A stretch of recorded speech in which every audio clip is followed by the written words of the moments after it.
Okay, I think let's start. So, hello and welcome to today's webinar. So, the no-show blues. We're not talking about music. I don't think David is a rock star, but the plan is to discuss how to reduce appointment no-show at your veterinary practice. So, thank you for taking the time out and being here today. We will be running a live Q&A session at the end of the webinar. So we have enabled the ask a question feature at the bottom of the page. So feel free just to put your question there and we will discuss that at the end.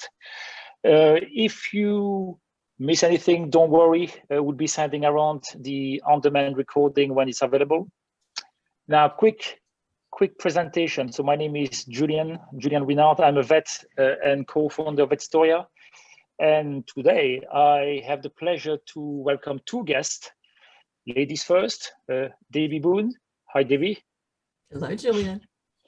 So Debbie is a US-based, called a superstar speaker and practice management consultant. I've met Debbie quite a few years ago. In the US, and I've always been very, very impressed with a deep knowledge of our industry. So glad to have you today. And second guest is not a rock star, but he's still a superstar, is David Hodges. He's a vet and he qualified for Cambridge University '91. And David has some very impressive achievements. He has built a 27-site practices that's called Pet Doctors, which he sold in probably 10 years ago, David, I think that's 10 years ago. 10 years ago. Yes, and after working for UK corporates for several years, David decided to launch a new practice called Stellar Vet around 18 months ago. Great to have you with us, David. That's fine. We actually only launched in January. Oh, really? Yeah. Apologize.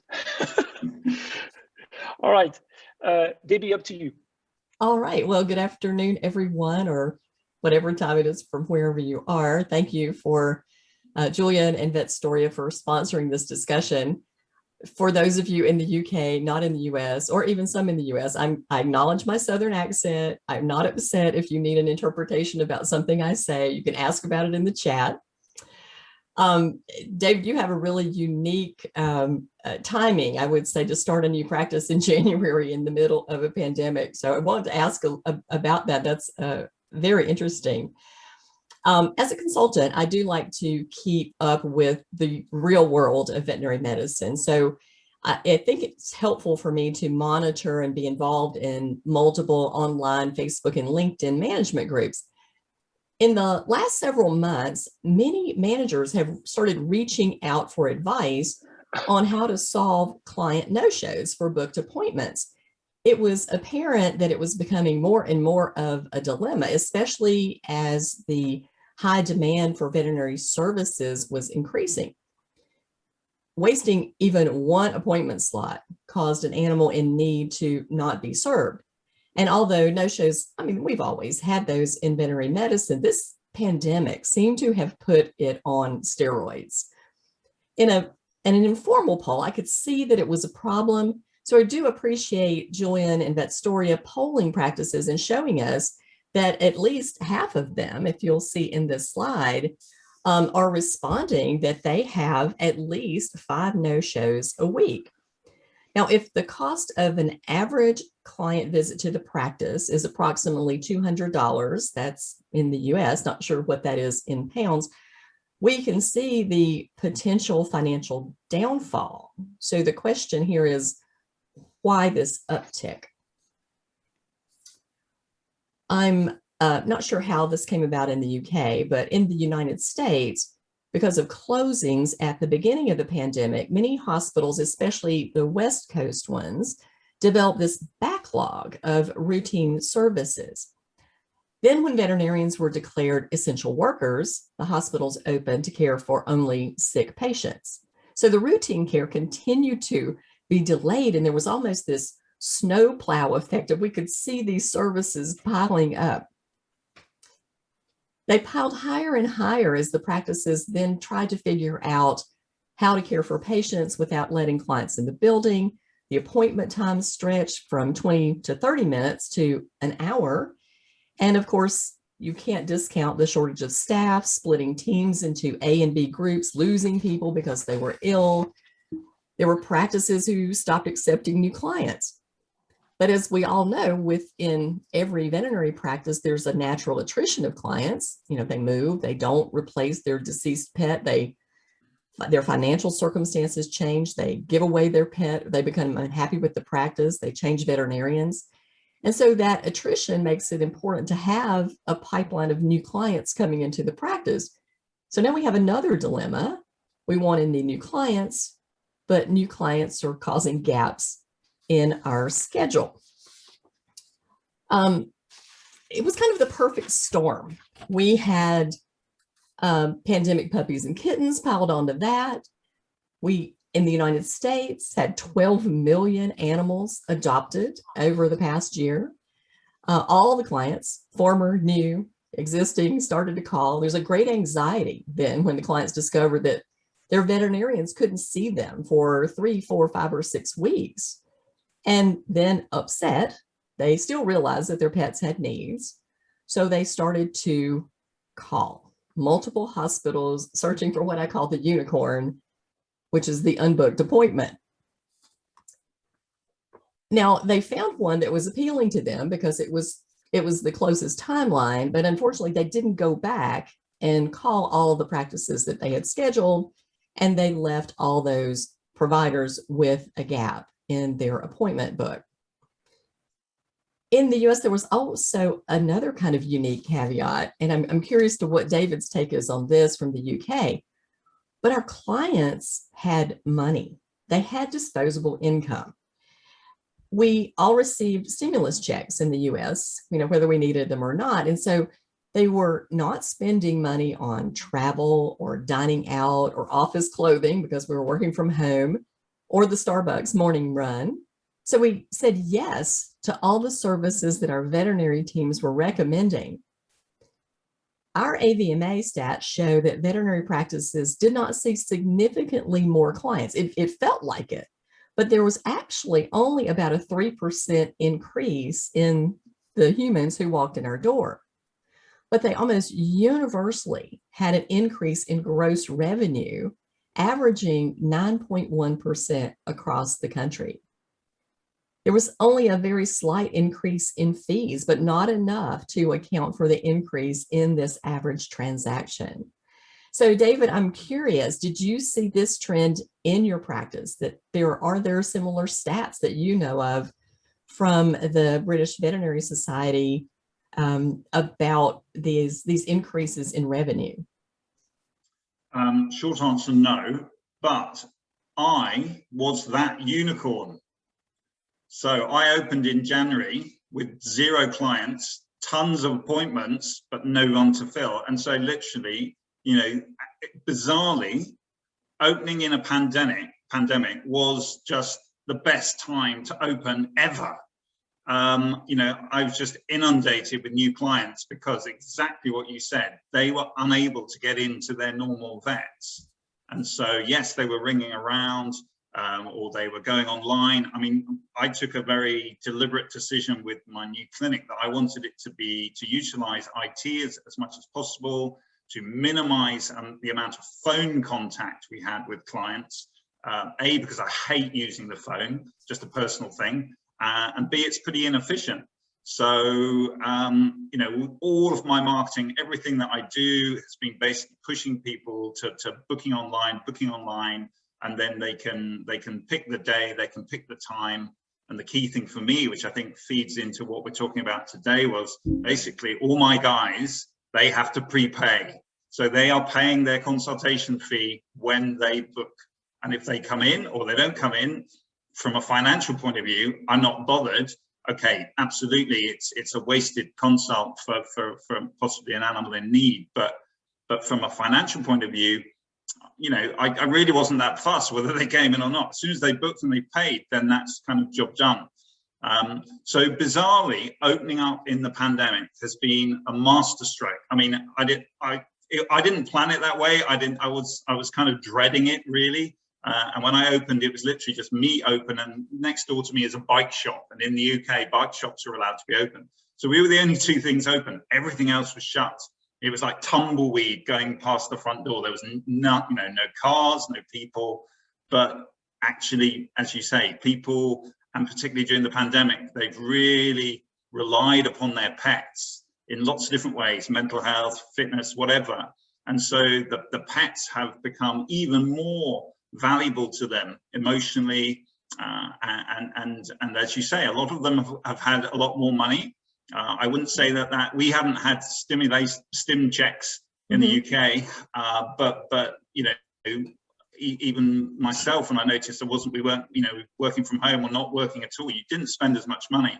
But equally, lots of people have lost their jobs or they've been made redundant, and so for lots of people, money is tight. So and my practice is a fairly cheap and cheerful type approach, and that's the market I'm targeting, and so it worked for everybody. But now you actually started without a receptionist when you opened your hospital, and everything was automated. I find that fascinating. Yes, well, I mean, that's partly because I'm rubbish and hadn't got anything organized, and partly because actually, I mean, this is going to sound really weird, but actually, I'm about a year from retirement where I can get to a whole load of money that I put away, squirrel away, and I had a year to kill, and I was bored, and I just wanted something to do. And I thought, well, I'll kind of work from 9 till 12 and then knock off at 12 and go and ride my bike or do things I really enjoy. So I thought, I'd see a few people a day, but it's just gone completely mad. And I'm now thinking, oh my goodness, I need to employ another vet and stuff. So yeah, it's all been a bit odd. But yes, you're right. When I started, it was a deliberate thing not to have a receptionist, to utilize basically phone systems, to utilize online booking, to utilize the website, and there are some chat kind of softwares that are very useful as well. And it's amazing how much you can do literally on your own. Well, when pressed, we find out that we become very creative, and I do think that's something that's happened in the pandemic. Is veterinarians who are traditionally very stuck in their ways have been forced into looking into technologies and new systems in place to try to solve some of these problems. And the other thing, sorry to butt in, Debbie, is that because we all had our doors shut and locks, and people weren't coming in or whatever, it wasn't weird. They weren't expecting a reception. Everybody was kind of understaffed or under-resourced, and so it didn't seem odd to anybody at all. That's great. That's great.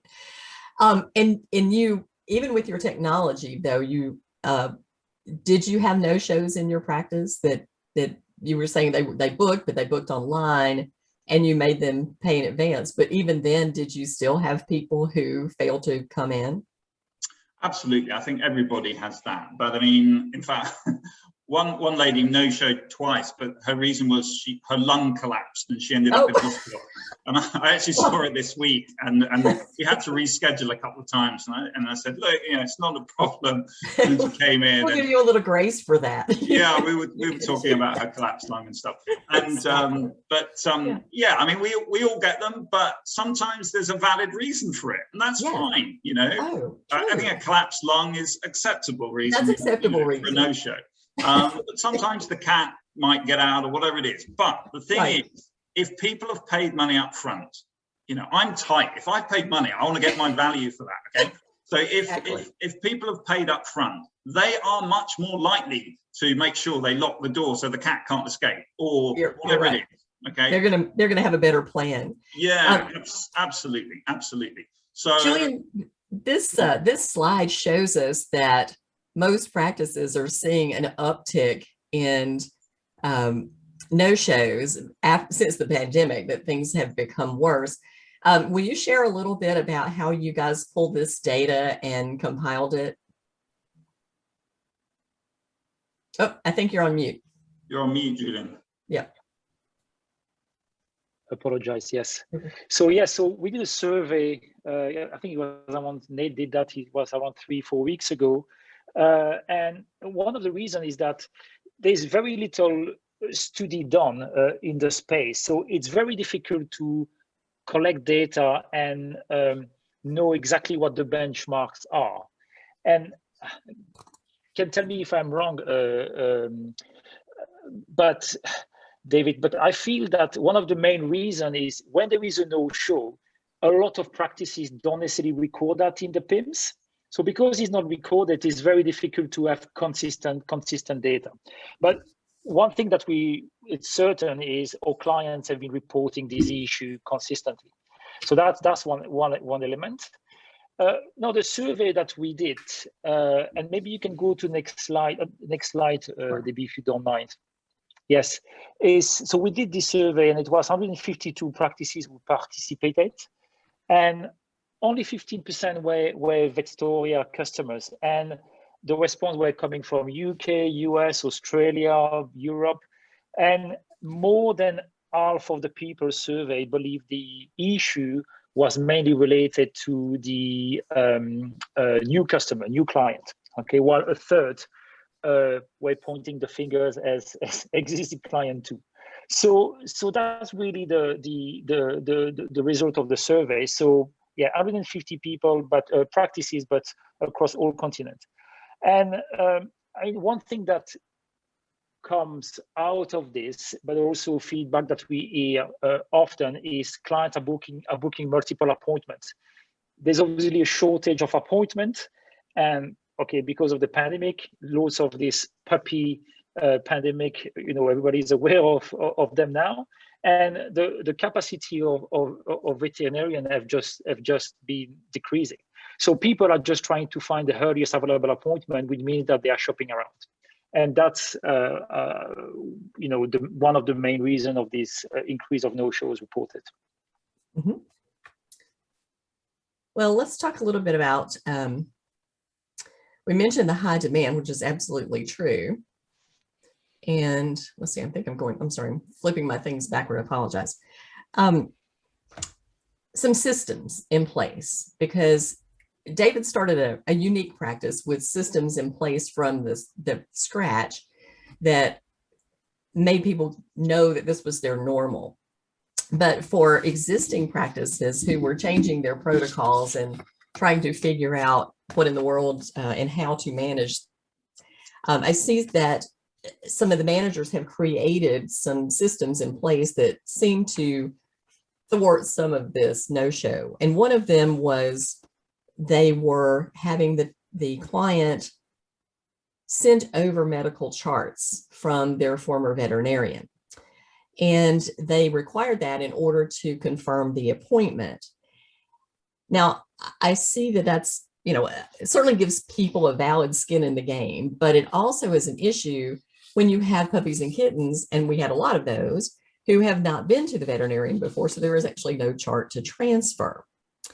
Other hospitals put a system in place where they're sending out their new client forms or their patient care questionnaire. And then if the client does not fill those forms out, say within 3 days of their appointments, then they're either sending them a text message, giving them a call, and saying, okay, if you haven't filled out your form, then we're going to give your appointment away. Those seem to be helpful too. People are saying that is reducing the problems that they've had. I do see that clients still don't fill out their forms, don't have their charts sent over, and they still show up for their appointments. And then they're upset because they showed up and they had made their appointments. And it's because people don't really listen to you. There's a professional speaker's knowledge that our audience will only hear and understand 20% of what we say, and 10% of that will actually be incorrect. So our client audience is no different than that. And probably they're even more distracted because they have kids at home and the dog's running around, and you're trying to give these instructions about filling out these forms, and they're really not paying attention. I've always been a believer in over communicating to clients. I believe in pushing information out to people. So if we have these requirements in place for the medical charts and for the new client forms, I think we have to say to that client, here's why this is really important that you fill this out. And so if you have that in your automated systems, sort of maybe a disclaimer that says, please understand this is what will happen if you don't fill these forms out, or you have your well-trained CSR who says, this is why this is so important. We have a very high demand for our services. And if you would, fill these forms out, then we can confirm your appointment. Otherwise, we're just going to have to give it away. One of the challenges that immediately came to mind in this chart transfer was that veterinary teams are so busy that sending a chart is going to be a low priority. And it could be, well that the client had called their former veterinarian to get the charts sent over, but yet the veterinary practice has not responded and followed through. I'm sure you guys know who Allison Lambert is because she is a personal friend, but having that client service representative make a true connection with these new clients is also something that we can do to entice them to follow through on their commitment. If we spend a moment or two chatting about the pets or asking a simple question about something as basic as the origin of the pet's name, or we could even commiserate with the clients about how difficult it is to get a veterinary appointment.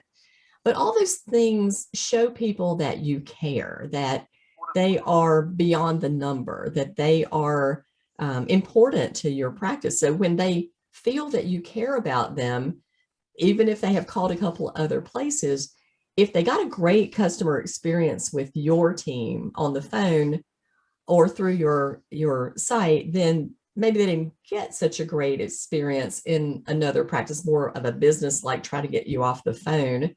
Maybe they talked to David, who hates to talk on the phone, and they just got rushed off, right? So those are things that we also can do to make connections with people that entice them to come to our practices. They feel like they have been cared for, paid attention to, and connected with in that time. And obviously, as in David's practice, the third form is the prepayment. And many practices are not doing it for every client, but for new clients. They're saying, if for all our new clients, we're requiring X number of dollars for deposit. And typically it is the examination fee. And then, like I said, even with that, as David said earlier, people will still pay it and they will still not come. And there is always the collapsed lung thing that's going on. So David, in your practice, I know that you require the prepayment. Are there any other of these systems that you require for people to make appointments with you? So, I mean, I don't know if I can mention some other technologies on here, Julien. Yeah, okay. So I mean, Vetstoria is just unbelievable. If you're not using it, you definitely need to use it. Okay, so I could not have launched this practice without it. It would not be as successful as it is already without it. But another piece of technology that I used was an app called PetsApp, which is a kind of asynchronous chat type bit of software. So it's a bit like Facebook Messenger, but on steroids. It does lots of other things for you. You can even do video consults and whatever. So, but it's just a very easy way of, as Debbie was saying, people want to feel special. They want to be kind of, made to feel loved. And again, it's brilliant for someone like me who's not a fan of phones. With asynchronous chat, you can have kind of chats building up in the background, and you can, if you have a spare 5 minutes or whatever, you can just click onto there and answer a few questions, or you can send them a link to some information, a website.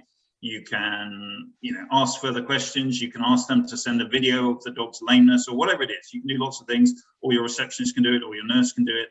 And so it's just a very easy way of communicating. And I think certainly for millennials, They're very at home with this. They're very comfortable with it.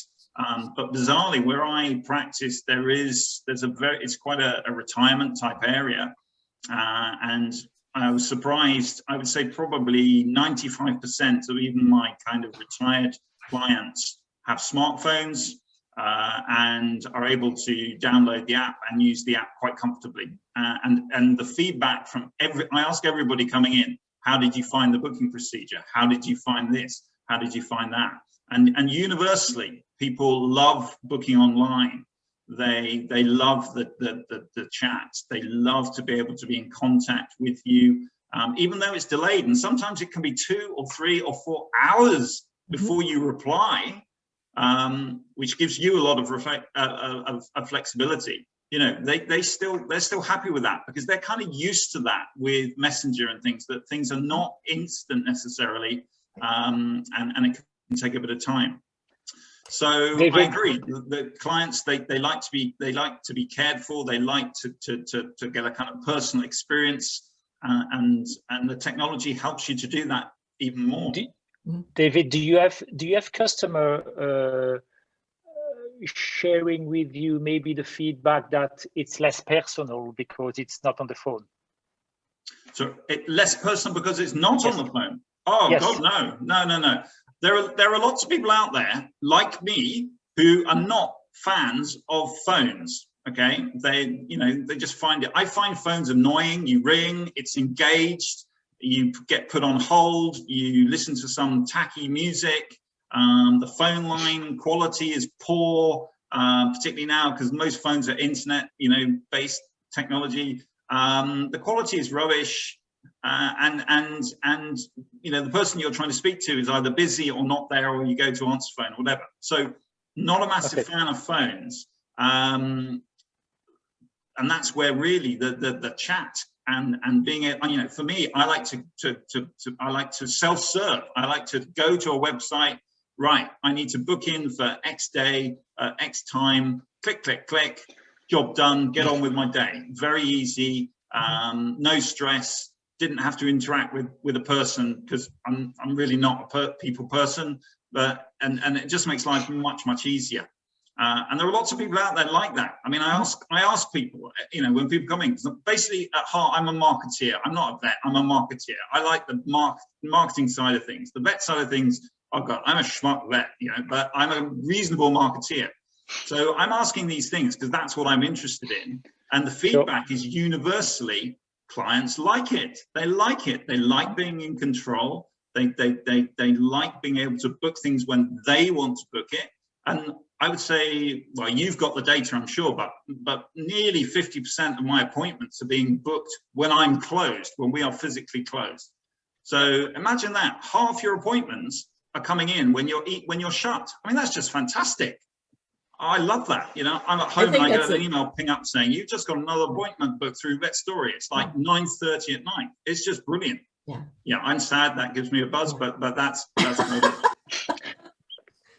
I love that. Julien shared that with me a few weeks ago when we were speaking, and he said, oh, they all come over in the evening. I went, this is fantastic. Because in my practice, I ran the front desk for a very long time, and I understand so many of the appointments that we make are so simple that clients absolutely, for a nail trim, an ear cleaning, anal glands, routine vaccinations, they don't need our help. What they need our help for is the problem. They don't know, if they don't know to come in, there's some triage involved. So bigger problems require some triage.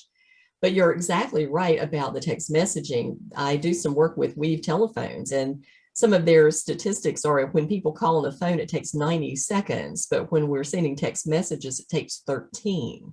So if you're cutting your time, so much, then you have time for your CSRs to do what we've talked about, is to make people feel loved and appreciated when they're in your building, and when they do have to talk to them on the telephone for those appropriate calls, because you've freed up a lot of the mundane things that they're doing that are basically busy work that clients can do for them. And then people will not get quite so chatty on text because they have to text and it takes some time. So they they are not quite as chatty. You don't get stuck with the talky client who you can't get off the phone with when you're sending text message back and forth.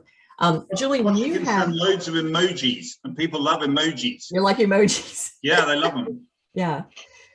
Julien, you have some data here about when we implement these systems in place, and you had some graphs with some improvements. So yeah, so what we did is simply asking the question. So part of the same survey question was, is taking a deposit a good idea? And 53% of responded no, a third yes, and 13% were already taking payment. And the summary is, the takeaway that we have is that within these 13%, within the 13% which are taking payment, they only had between 0 to 5 no-show per week. And those who responded above 20 no-show per week were not taking deposit when a client were booking an appointment.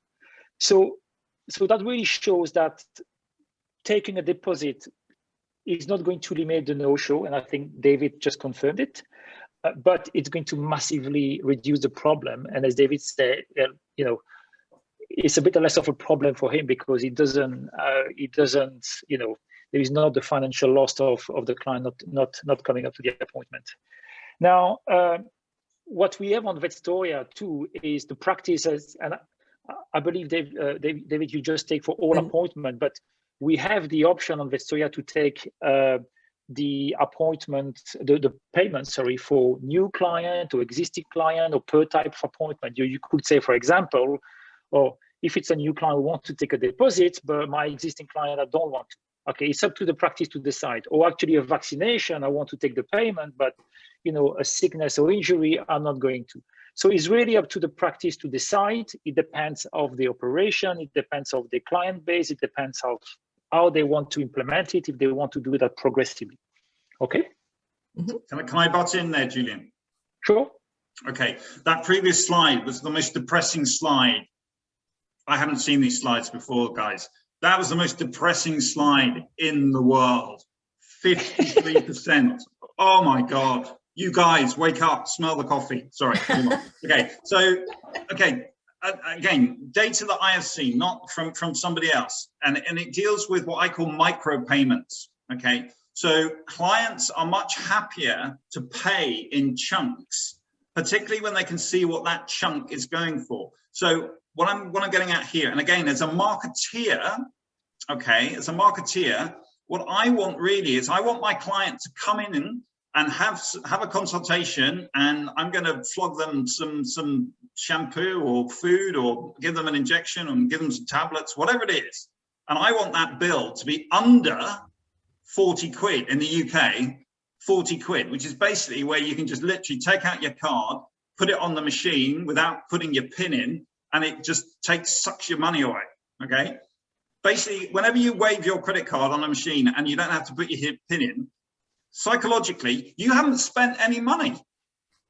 You haven't put your PIN in, so you haven't spent the money, okay? So if I can get them to prepay the consult fee already, and they kind of get that they've paid that, and then when they come in, then there's some other things, and they kind of get, well, I'm only paying for the injection or the tablets or whatever, and the bill is actually less because they forget they've already paid for the consultation. So instead of it being a $100 or $200 kind of thing, or £80 or whatever it is in the UK, it's only £40. Okay, so I'm very clever. All my prices come in at £40 pretty much, which is the swipe the card. But they're happier. They're happier. They kind of get, I've paid X amount for the consultation, and now I'm paying X amount for the shampoo, or the diet, or the injection, or the tablets, or the eye drop, whatever it is. Clients actually like that. They perceive value in that. And actually, it means you can get away with charging more, in fact, for the same thing, because you split the payments in two. And David, I have a question for you. Yeah, veterinary medicine has typically been an all or nothing, where we bring people in and for one time a year and we dump everything on them. and it's cost them hundreds of dollars. Yeah. And they walk away going, veterinary medicine is so expensive. Yeah, absolutely. Instead of having them come in 2 or 3 times a year and we eat the elephant a bite at a time. Exactly. And which is why care plans are so good. Exactly. I wrote a book on them. I'm an avid believer in them. So we found out a long time ago in our practice that we divided up the annual visit into 2 visits. And then people came away, and we actually, as you said, we charged, if the visit at one time would maybe have been $300, well, when we did them individually, they were like $175. So we end up doing more work for the animal.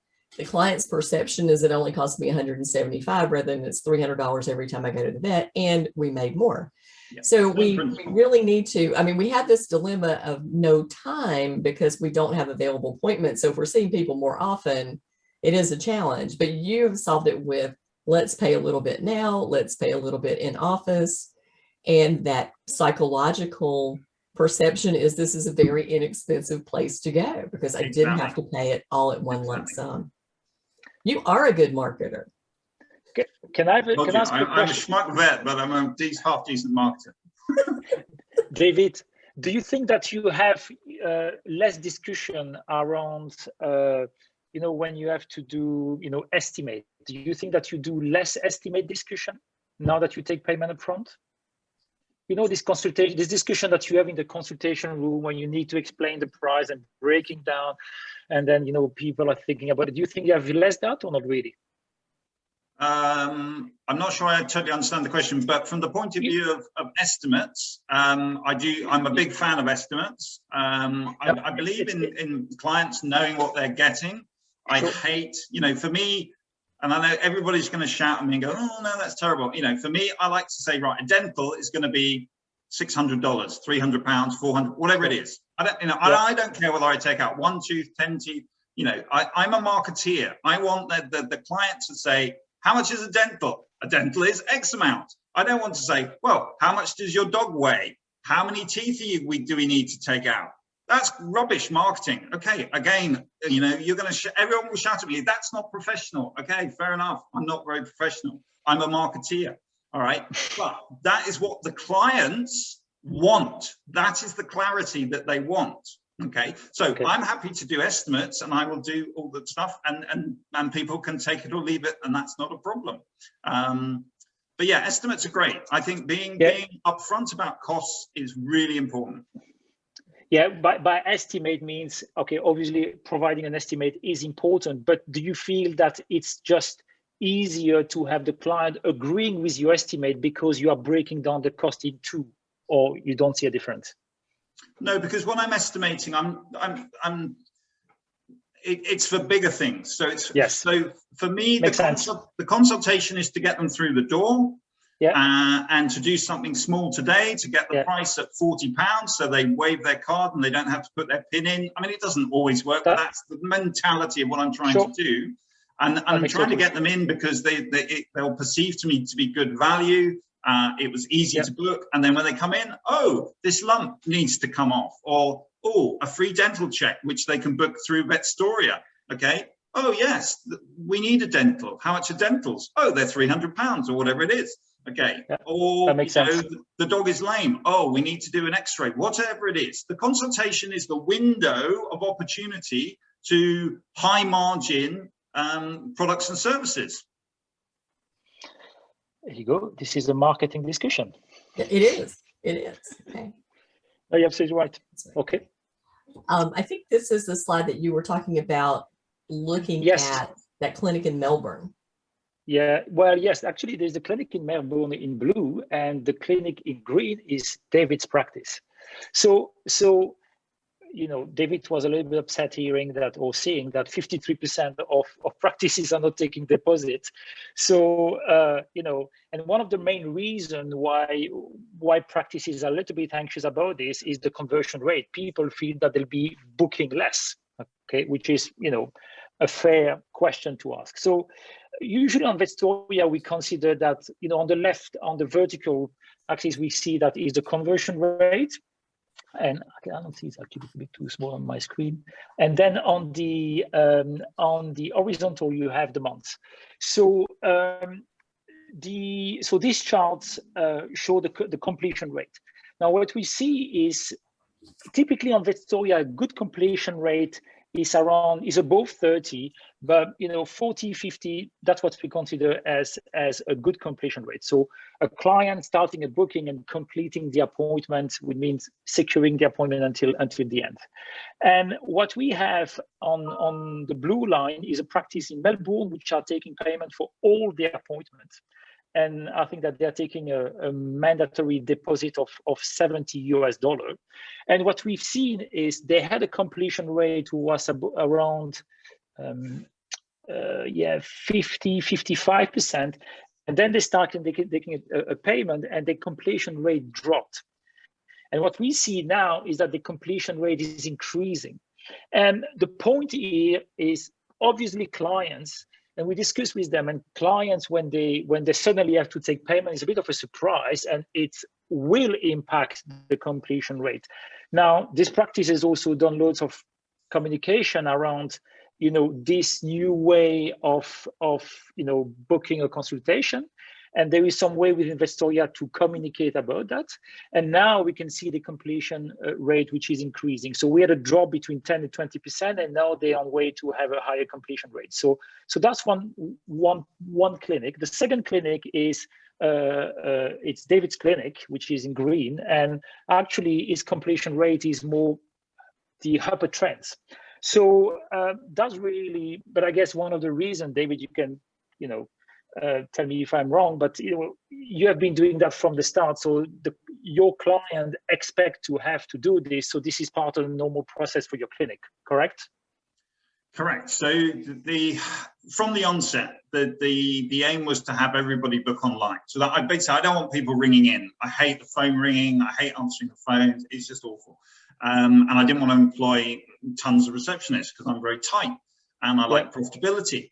So using technology to minimize that is a good thing. So yes, from day one, I was always going to be asking for clients to prepay. Yeah. But also the key thing was to get them used to booking online, because again, that might be an alien new concept for them, and B, they're going to be paying online. Now, one of the things that I have used to smooth that transition and to kind of get people on board is that I give a £10 discount if they book online. So if they don't book online and they bring me up and annoy me, it costs them £40, whatever. If they book online, it costs them £30. So very quickly, this word gets out that, oh gosh, these are really cheap appointments or whatever, but you have to book online. Do you still have that? Do you still have this discount? Yeah, absolutely. Okay.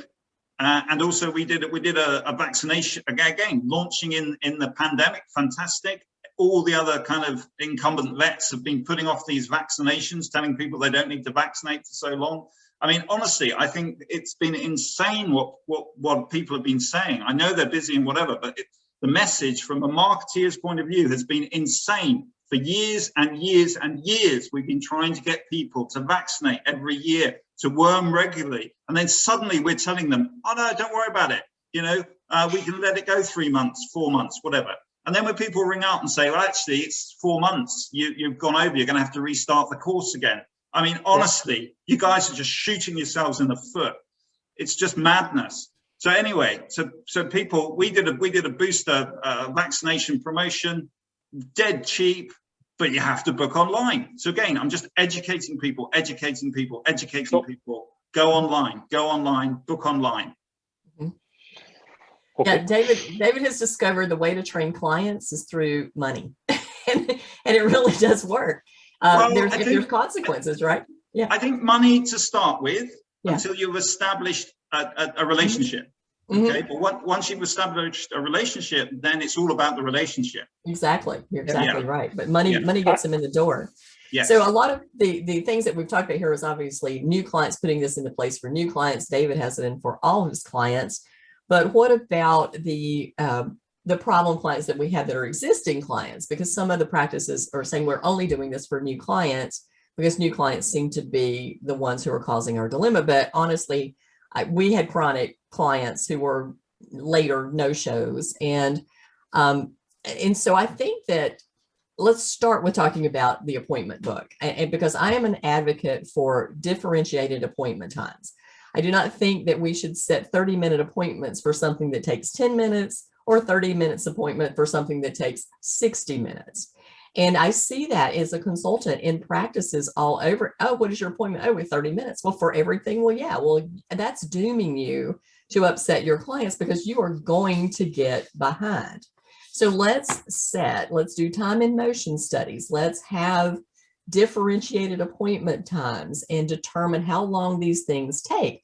Obviously, that first puppy visit should take longer than the visit number 3, which is just a booster and out the door. Again, training your team for flagging these in your practice management software is important too, because a lot of times people just will let it go. They didn't show up. But if you go into your software and you flag that these people are no-shows, and then when they call to make an appointment again, they can either be have an alert there or blacklisted. And then we would say, oh, I'm really sorry, we're unable to take your appointment without paying up front. I understand people are busy. It's like David's client who has the collapsed lung. Things do happen to people. But when people are chronic in this bad behavior, we need to have some systems in place that say, okay, you are going to have to go into a walk-in only, or we're going to double book that slot because chances are 50-50 you're not going to show up. But again, it's all about pushing information out to clients, because if you are going to set these people as a walk-in only, you've got to let them know that you've done it. You don't just wait until they call up. So you send them what I call a bad behavior letter. And you say, dear Mrs. Jones, we want to continue to serve you and your pet. But unfortunately, you have missed your appointments that were scheduled on this day, and this day. And there is a high demand for veterinary care. And by not canceling your appointment, we were unable to serve a patient that needed us. So please understand that in the future, we'll be happy to see your pet on a walk-in basis. So you've given them the heads up, and you're not sticking your receptionist with trying to explain that to this client when she's calling on the phone and putting them in a terrible position.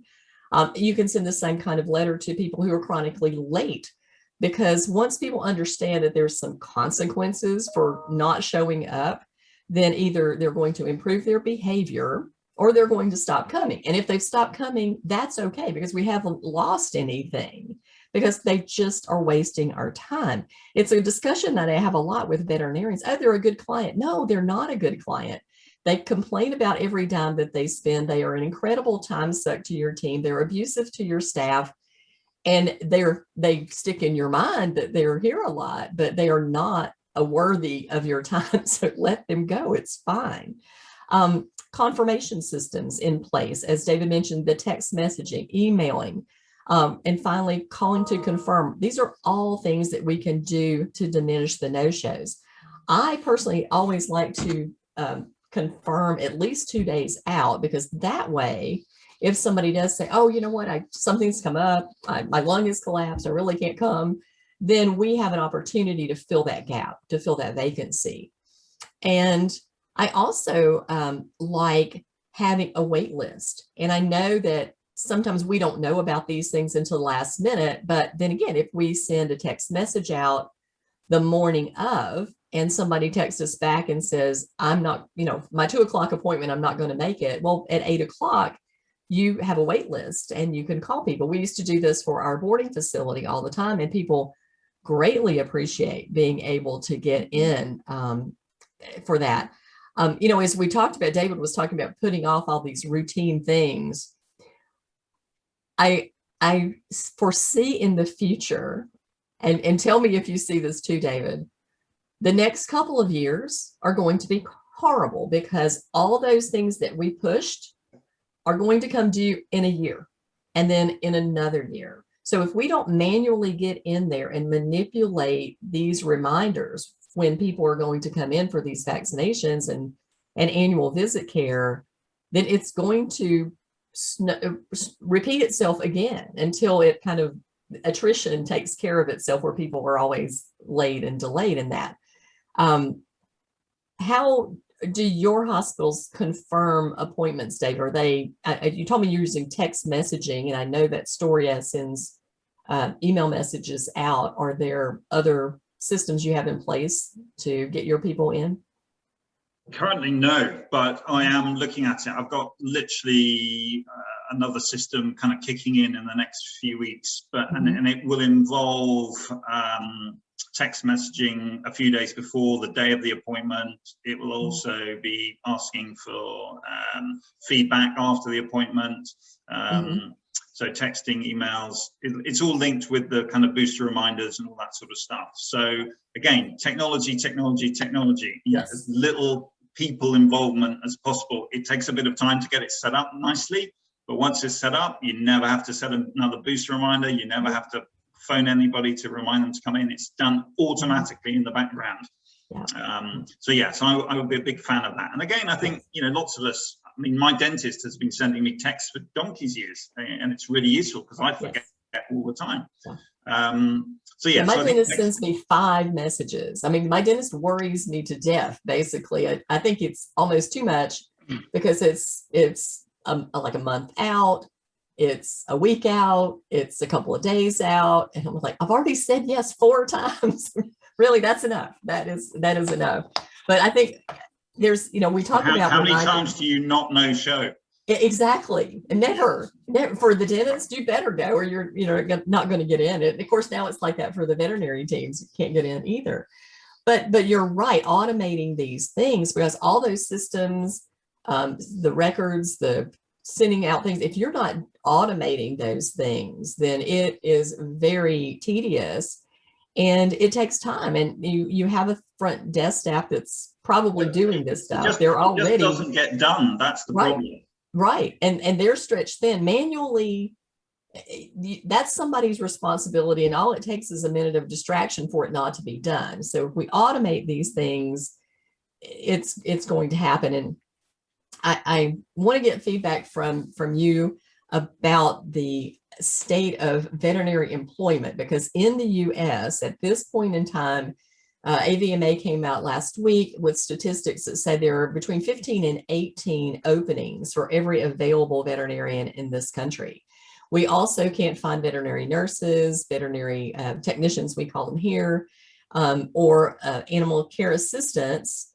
So our entire team is short-staffed. I think the Wall Street Journal actually had an article this morning about how the veterinary profession, truck drivers, veterinary profession, and there was one other one that are extremely short-staffed. And so we have an already overburdened team.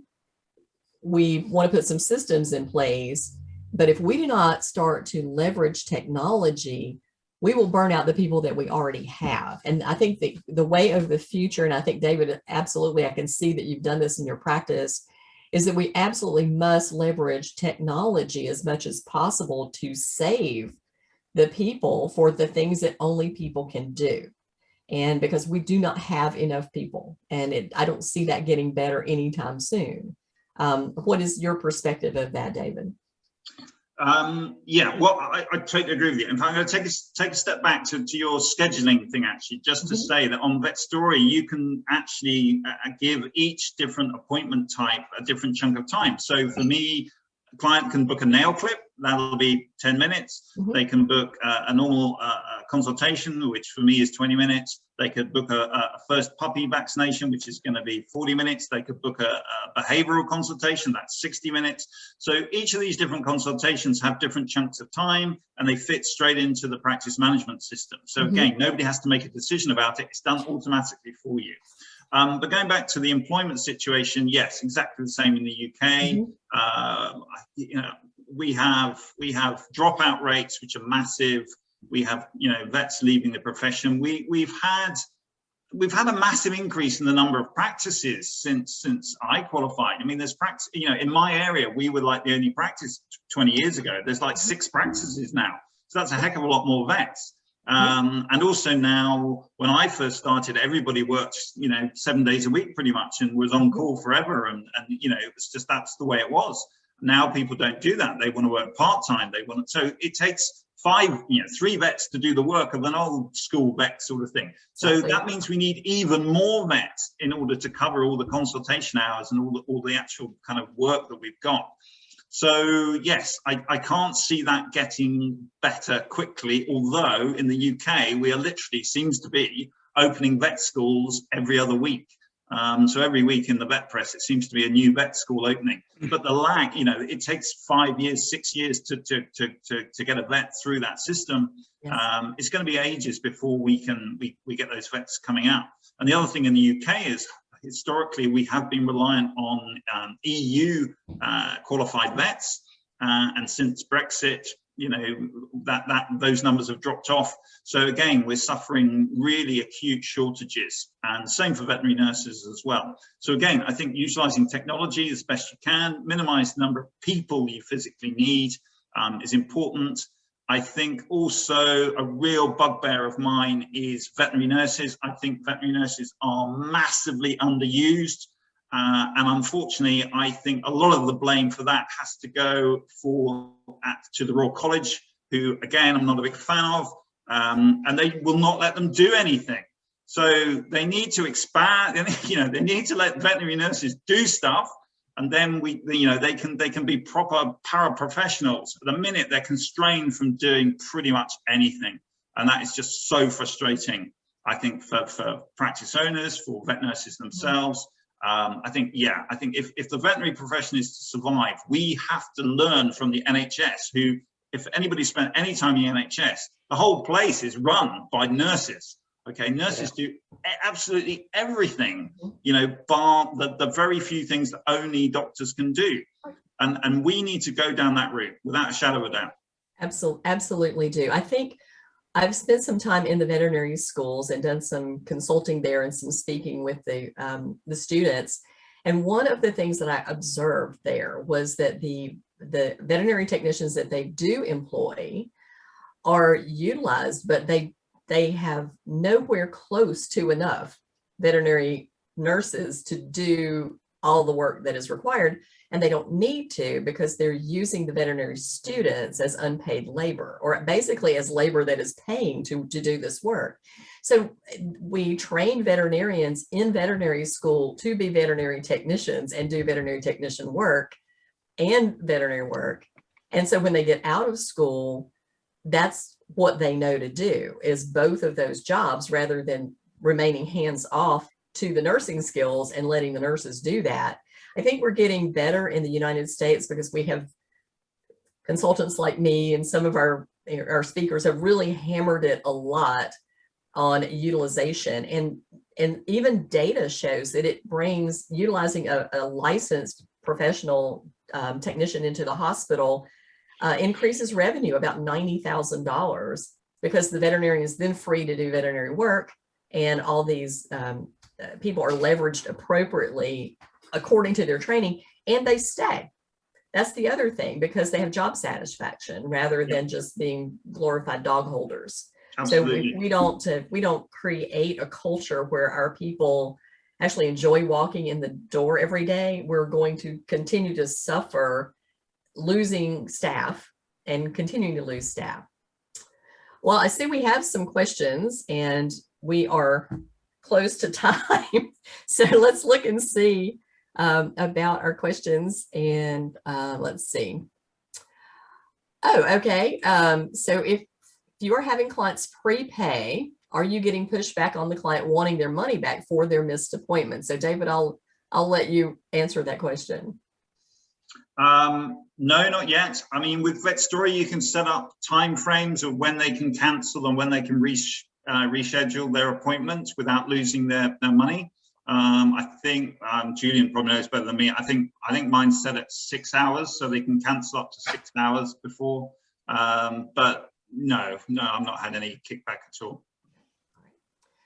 Someone says, we call and text all new clients the day before the appointment.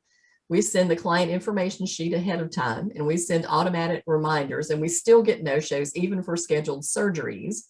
Any other suggestions? Well, my suggestion for surgical cases particularly is to get a deposit. Some of the larger cases too, if you're going to block out a great deal of your appointment time for your doctor, especially in a small 1 or 2 doctor practice, I would absolutely, for someone who you do not know well, is get at least a 50% deposit down on the surgical cases. One of the things that I tend to see is people will sign off on their estimates, agree to make payment, you finish the work, and then go, oh, by the way, I don't have any money.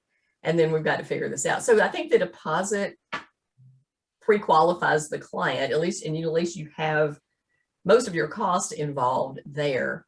Again, I think pushing out to at least 2 days before, bless you, but 2 days before the appointment time gives us more leverage for people to say, okay, no, I really can't do it, or I've decided against it. And then we have opportunity to fill the gaps in the schedule.